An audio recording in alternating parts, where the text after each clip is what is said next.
Esta es Cristiandad, luchando para que Cristo reine.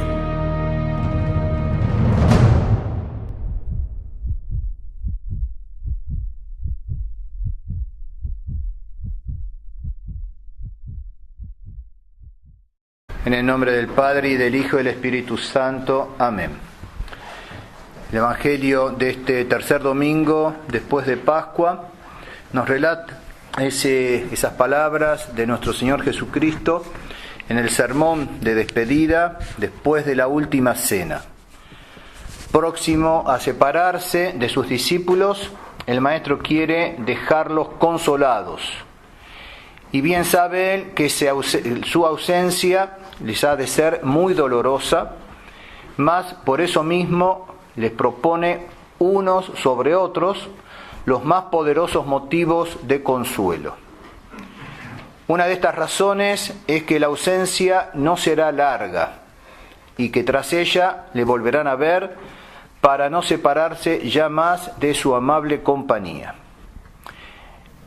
Esa separación, ese poquito del cual habla nuestro Señor, se puede entender, estamos el jueves por la noche, después de la institución de la Eucaristía, antes de ir a la Pasión, se puede entender del corto periodo de la Pasión, muerte, hasta la resurrección, y los vuelve a ver después de la resurrección, pero más bien también se debe entender del periodo desde la ascensión de nuestro Señor hasta su parucía, su segunda venida, porque dice, voy al Padre.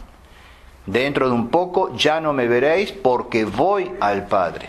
Dentro de otro poco me veréis, etcétera. Se puede entender de esos dos periodos y sobre todo, viéndolo desde el segundo punto de vista, nos concierne a nosotros. El motivo para que les quede más grabado en la inteligencia y en el corazón, se lo anuncia con una especie de enigma. Un poquito y ya no me veréis, y luego otro poquito y me veréis. Al principio los discípulos no entienden esa especie de acertijo, lo cual despierta vivamente su curiosidad, y era precisamente eso lo que nuestro Señor pretendía. Y así entonces se lo declara ahora amablemente. Dice en sustancia que dentro de muy poco les será arrebatado, sea por la muerte, sea por la ascensión a los cielos, y ya no le verán.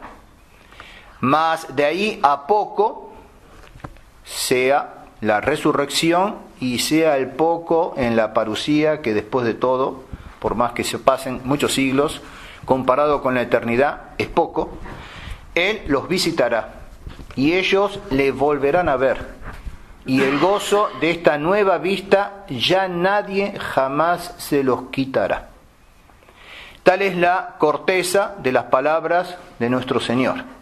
Tenemos que tratar de penetrar en su sentido y saborear esas palabras, esos conceptos, para consuelo de nuestro corazón y provecho de nuestro espíritu. La muerte de nuestro Señor, su partida al cielo, había de ser dolorosísima para los pobres apóstoles. Nosotros ahora apenas podemos figurarnos la tremenda desilusión que padecieron ellos, hundidos hasta los ojos en las fantasías de un reino mesiánico temporal y terreno. Incluso el mismo día de la ascensión, lo veremos, le preguntan, ¿es ahora que vas a restablecer el reino de Israel? Y nuestro Señor, sin contestarles, se va al cielo. La muerte del Maestro había de ser entonces dolorosísima. Su partido al cielo, si bien se gozan por la gloria de su Maestro, sin embargo, se va al cielo sin restablecer el reino de Israel. La catástrofe del Maestro fue para su vacilante fe un rudo golpe, que si no los llevó a la desesperación fue por puro milagro de Dios. Y realmente se iban a verificar en los apóstoles las palabras de Jesús. En verdad os digo que vosotros lloraréis y os lamentaréis. Y será lo más triste del caso, entre tanto el mundo se alegrará. Sea el corto espacio de la muerte de nuestro Señor hasta su resurrección, sea el largo espacio para nosotros, humanamente hablando, hasta su segunda venida, hasta su parusía, y lloramos, nos lamentamos y el mundo se goza. El Maestro, siempre leal, no les oculta ni a sus discípulos presentes allí, ni a los discípulos hasta el fin de los tiempos, no les oculta lo sombrío del cuadro. Y por eso les anuncia que también no habría de ser definitiva esa separación, no había de ser duradera. A las tinieblas sucedería la luz, sea por la resurrección inmediata, sea por su segunda venida. A las tinieblas sucederá la luz. Y consideremos en particular las profundas razones con que nuestro Señor desvanece la tristeza del cuadro. El primer argumento es la mudanza de la tristeza en gozo. Vosotros a la verdad os afligiréis, mas vuestra tristeza se trocará en gozo. Pasará la tristeza, y pasará presto, y su lugar lo ocupará el gozo, tanto más dulce cuanto mayor haya sido la tristeza pasada. En efecto, lo conocemos por experiencia, nunca es más dulce la luz que después de la oscuridad, nunca más suave el descanso que después del trabajo, nunca más sabroso el manjar que después del ayuno, nunca más tierno el abrazo que después de una larga ausencia, nunca más cordial la alegría que después de las lágrimas. Esas palabras, nacidas de las entrañas mismas de nuestro Señor, se cumplen en todos nosotros. Ellas constituyen el fondo de la vida. En la vida del hombre, como en la vida de Cristo, como en la vida de la Iglesia, hay tabores y hay calvarios. Hay montes de la transfiguración y montes de la crucifixión. Luces y sombras, alegrías que llegan hasta el éxtasis y penas que tocan el abismo. Lloraréis, porque somos de carne y sangre, de dolorosa humanidad. Y todos los hombres ya lleven en su frente una corona de rey o una corona de espinas, ya anden sus pies por las gradas de un trono o las desgarren las espinas del camino, todos los hombres pueden decir con los acentos del profeta David: fueron mis lágrimas para mí pan de día y de noche. Las lágrimas eran el pan cotidiano del rey David, están los salmos y por lo tanto es el pan cotidiano también del cristiano. Si miramos el fondo de la vida, encontraremos la insuficiencia. Nada puede colmar nuestro corazón. Buscamos, perseguimos la felicidad. Si la ponemos en las riquezas, ellas nos producen desasosiego, inquietud de espíritu. Las ponemos en la amistad, en la gratitud, encontramos indiferencia, egoísmo, ingratitud, que nos hieren como la hoja fría de un puñal. Ponemos la felicidad en las glorias, pasan como las sombras, como las nubes. La ponemos en el poder, los escalones de todos los estrados están cubiertos de punzantes espinas. La ponemos en el amor a las criaturas, ese afecto nos engaña, nos miente, nos acongoja, pugna y muerde con tristeza, con rabiosos celos, con implacables angustias. En el fondo de la vida está la insuficiencia. En el fondo de nuestro corazón está el vacío y la tristeza. Si observamos particularmente al hombre moderno, lo encontramos poseído de esa tristeza. Para los que viajan en colectivo, o en subte, o en tren, miren las caras. Basta mirar las caras. Poseídos de la tristeza. Las caras reflejan el corazón. Y si son jóvenes y están en alborozo, es vacío, frío, insustancial. El hombre moderno vive en la tristeza, está poseído de la tristeza, de la melancolía, de ese mal de nuestro siglo, la depresión. Porque el hombre se ha saciado de carnal belleza, se ha vuelto de cara a la tierra y le ha pedido una felicidad que no le puede dar. Lo hemos visto el primer domingo de Cuaresma, domingo de las tentaciones, les citaba a ese hermoso texto de Marechal sobre las criaturas, sobre la belleza y los diferentes espejos. Bueno, la criatura no puede llenar el corazón del hombre, no puede dar la felicidad que el hombre le pide. Y el hombre se postra ante ídolos de carne y de arcilla y se ha consagrado a la idolatría de la cultura, la idolatría de la criatura en el orden moderno. Y todo eso nos entristece. Y Dios permite esos sufrimientos para purificarnos. No obstante las condiciones de la vida, el cristiano tiene más motivos de alegría que de tristeza.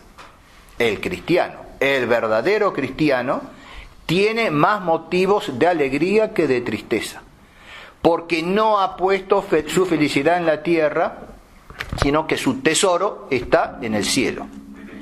Y por eso el apóstol San Pablo nos dice esa palabra que debe ser como un programa de vida: gaudete in domino, semper, iterum dico gaudete, pero in domino. Es justamente la epístola del tercer domingo de Adviento, que igual que el domingo letare, viene como a apaciguar un poco la penitencia del Adviento de la Cuaresma. Alegraos siempre en el Señor, in domino. No dice en las criaturas, sino en el Señor. Y como los discípulos de Cristo debemos llorar nosotros en el triduo de la pasión, pero debemos alegrarnos después de que Cristo nos regala el don inefable de la paz y canta el aleluya del triunfo sobre las tristezas del sepulcro. Y se gozará vuestro corazón. Añade así amorosamente el Maestro. No será vuestro gozo exterior, se gozará vuestro corazón. El gozo del cristiano no es exterior, no es aparente, sino íntimo, cordial. Se alegrará vuestro corazón. No será como el gozo loco del mundo que ahora se regocija estrepitosamente porque triunfa. Será un gozo más sosegado, penetrante. No irrumpirá tan adentro la tristeza que ahora padeceréis como el gozo que luego disfrutaréis. Penetra más el gozo que la tristeza. Y después de la resurrección, Cristo ha querido que nuestra alegría sea perenne. Pero esa alegría no se cifra en los bienes imperfectos, contingentes de la vida, sino en Dios, en Cristo Señor. Nuestro gozo se cifra en Dios. En Él encontramos nuestra felicidad, nuestro gozo. El hombre busca la verdad, busca el bien, busca la belleza. Tiene hambre de verdad y de amor. Pues bien, Dios es verdad. Dios es el bien infinito. Dios es la belleza. Dios es el único que puede sosegar los corazones inquietos. Ya lo dijo de una manera magnífica, hermosa, San Agustín: fecisti nos domine ad te. Señor, tú nos has hecho para ti. Et inquietum es cor nostrum donec requiescat in te. y nuestro corazón está inquieto hasta que repose, hasta que descanse en ti. Y esa palabra de San Agustín es la voz de la humanidad desazonada. Si el hombre sufre, es porque se ha separado de Dios. Es porque pide la felicidad a las criaturas. En definitiva, se aparta de la fuente de felicidad y pide la felicidad a aquellas que no se lo pueden dar. El hombre quiere apagar su sed de infinito en un hilito de agua de un arroyuelo y se olvida de los raudales del manantial que es Dios. Porque se entretiene en los pálidos destellos de la belleza que contemplan las criaturas, se olvida de aquel que es la fuente de la belleza. El hombre ha sido creado para Dios. No solamente ha sido creado por Dios, sino para Dios. Y vayan a explicarle a aquel que no cree que ha sido creado por Dios, de que ha sido creado para Dios. Niegan tanto una cosa como la otra. Y así están los pobrecitos.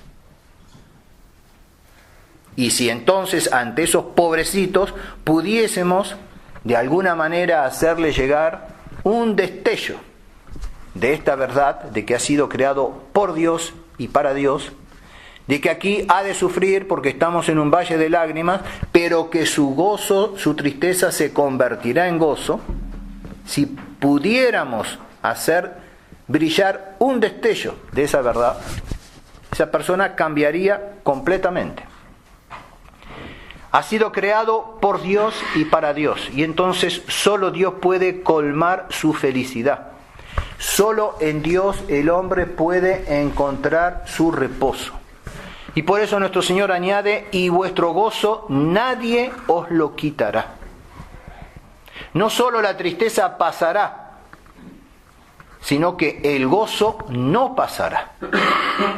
Y vean que dice, nadie os podrá quitar vuestro gozo. Entonces, el único que es capaz de quitarme el gozo, la alegría que tengo en Dios, soy yo mismo. Nadie me puede quitar ese gozo. El único que lo puede arruinar soy yo mismo, pecando, alejándome de Dios. El gozo mundano se desvanecerá como el humo. Así como se va desvaneciendo el humo en los boliches, también se desvanece el gozo de la noche pasada en el boliche. Por poner un ejemplo claro y sin entrar en cosas más escabrosas. Se desvanece como el humo. En cambio, el gozo cristiano durará eternamente.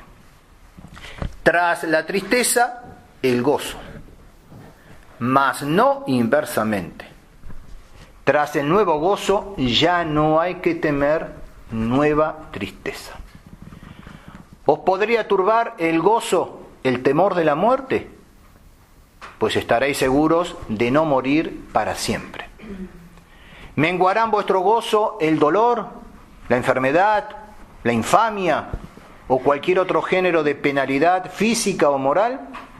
Pues no temáis, nada jamás os podrá sobrevenir que enturbie o que disminuya vuestro gozo. Y es la promesa de nuestro Señor. ¿Y cuál será la causa, la fuente de gozo tan dulce, tan íntimo, tan seguro? Y con dos palabras lo declara nuestro Señor a sus apóstoles. Yo os volveré a ver, y vosotros me veréis. Una mutua visión. Yo os volveré a ver, y vosotros me veréis. Como si dijera más claramente, ahora se os parte el corazón de pena porque vais a perder mi vista, mi compañía. Mas no temáis, dentro de poco nos volveremos a ver. Yo a vosotros y vosotros a mí. Y esta visión, esta compañía, nadie será capaz de quitárosla. E insisto, somos nosotros, cada uno personalmente, los únicos que podemos arruinar esto. Nuestro gozo se cifra en Cristo. Y Él es nuestra redención, nuestra justificación, nuestra glorificación. Por la redención nos libró de la esclavitud, del error, del pecado. Con su muerte nos dio la vida, con sus llagas sanó las nuestras. Por la justificación nos ha constituido herederos de su gloria, haciéndonos partícipes de su misma vida. Y por la glorificación nos promete que Él mismo se nos dará en premio, en corona, en galardón. Nosotros que no hemos visto a Jesús, como lo vieron los discípulos, que no hemos gozado de su amabilísima y amorosísima compañía como ellos, los que no hemos tenido la dicha de contemplar la luz de sus bellísimos ojos, de escuchar la dulzura de sus palabras, los que no hemos sentido de cerca las palpitaciones de su corazón, no sabemos, no podemos imaginar todo lo que encierran esas palabras. Os veréis, me veréis. Los apóstoles pudieron comprender. Ciertamente no esa noche, no la noche en el cenáculo, tal vez tampoco los 40 días en que nuestro Señor se les apareció en diversas ocasiones, pero sí ciertamente después de la venida del Espíritu Santo, Él os enseñará todas las cosas, ya lo veremos, lo contemplaremos, pero tarde o temprano comprendieron lo que significa os veré y me veréis. Nosotros no vemos todavía a Jesús. Estamos en el tiempo de la tribulación, de la tristeza. Mas no desmayemos. También para nosotros pasará la tristeza, como ya pasó para los apóstoles. Y a la tristeza seguirá el gozo. Y el gozo eterno del corazón, el gozo inefable de ver a Jesús y de estar eternamente con Él. Esta espera secará nuestras lágrimas y vigorará nuestro desmayado corazón. Las tribulaciones que anuncia Jesucristo a sus apóstoles pueden ser para nosotros fuente de perenne mérito y, si sabemos soportarlas, ciertamente nos van a granjear la gloria del cielo. Las tribulaciones, lo sabemos, son para el alma como el martillo que forja, que perfecciona al hierro. Dice la Sagrada Escritura, el que no ha sido tentado, ¿qué puede saber? El que no ha sido tentado, ¿qué puede saber? El primer efecto de las tribulaciones es abrir los ojos que la prosperidad nos mantiene cerrados. Otro efecto de la tribulación, separarnos del apego que tenemos a las cosas de la tierra. Dios pone hiel en las cosas terrenas para que hallándolas amargas las aborrezcamos. Hace exactamente lo mismo que una madre cuando quiere destetar a su niño, para que pueda justamente saborear, gustar y vigorizarse con un alimento ya a ese momento más sustancioso, lo tiene que destetar. Y pone hiel, pone amargor, para que el niño busque otro alimento. Y así las tribulaciones también nos separan del apego que tenemos a las criaturas. Ellas abaten la soberbia, la vanagloria, nos hacen humildes, hace que estemos contentos con el estado y condición en la cual Dios nos ha puesto o permite que estemos. La tribulación satisface por los pecados cometidos mucho mejor que las penitencias que nos ponemos nosotros voluntariamente. San Agustín dice, entiende que Dios es el médico que da la salud y la medicina es la tribulación. Dios es el médico, Él da la salud, pero la medicina que emplea, que aplica, es la tribulación. Las tribulaciones hacen que nos acordemos de Dios y que recurramos a su misericordia. Y en fin, son fuentes de méritos porque nos hacen ejercitar todas las virtudes que Dios ama. ¿Cómo comportarnos entonces en las tribulaciones? El que se vea combatido de tribulaciones necesita dar de mano al pecado y ponerse en gracia de Dios. Si no estamos en gracia de Dios, las tribulaciones no sirven de nada. Sobre el Calvario había 2 ladrones. Los 2 sufrieron, supongo yo, que lo mismo. E incluso puede ser que el mal ladrón haya sufrido más que el bueno. No le sirvió de nada sufrir. Sufrir por sufrir no sirve de nada. Entonces el que está en la tribulación busque en primer lugar, si es que no lo está, ponerse en estado de gracia, dejar el pecado. En las angustias, en las tribulaciones, debemos reconocer ante todo la mano que nos hiere. Y la mano que nos hiere no es la que vemos a simple vista, sino que es la de Dios, que está detrás, la causa primera que hace uso de las causas segundas. Ver entonces claramente cuál es la mano que nos hiere y que es la mano de Dios. Y que en ella entonces encontraremos el castigo de nuestros pecados. Debemos dirigirnos al Señor por la oración y levantar nuestras manos a fin de ser oídos. Debemos alejarnos del pecado y ese alejamiento y el recurso a la oración, a las plegarias, con la perseverancia hará que seamos escuchados. Debemos tener siempre gran confianza en el corazón de Jesucristo. En medio de las penalidades, de las pruebas, de las tentaciones, tener confianza en Jesucristo, pleno de misericordia, no abatirse, no dudar. Es necesario en la tribulación que no desconfiemos jamás de la piedad divina, de su providencia.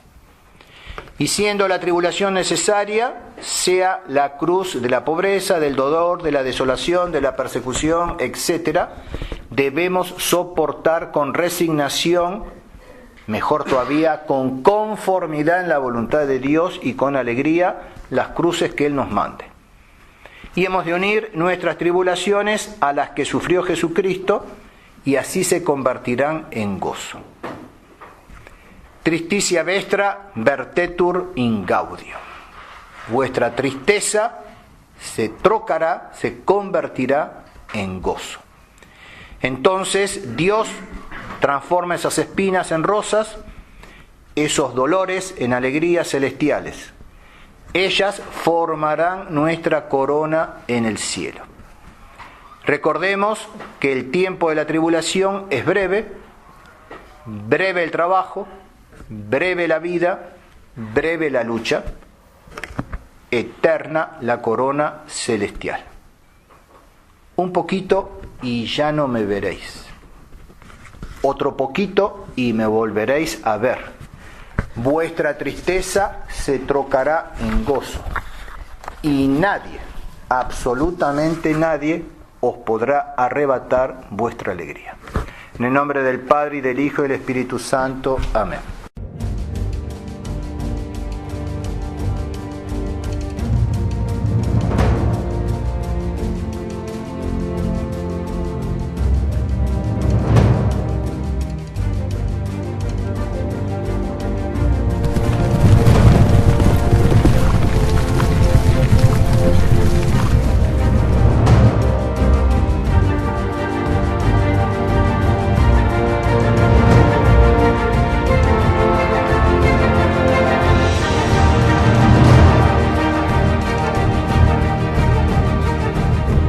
Esta es Cristiandad, luchando para que Cristo reine.